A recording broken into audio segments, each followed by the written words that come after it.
সবাই দেখবে, সবাই শুনবে আপনার কথা। আলহামদুলিল্লাহ। একটু আমার দিকে ইয়া করেন।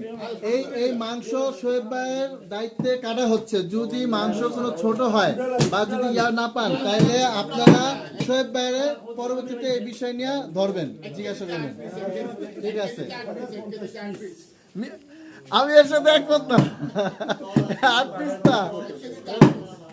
আচ্ছা, দিতে পারেন, এবার দিয়ে দেন।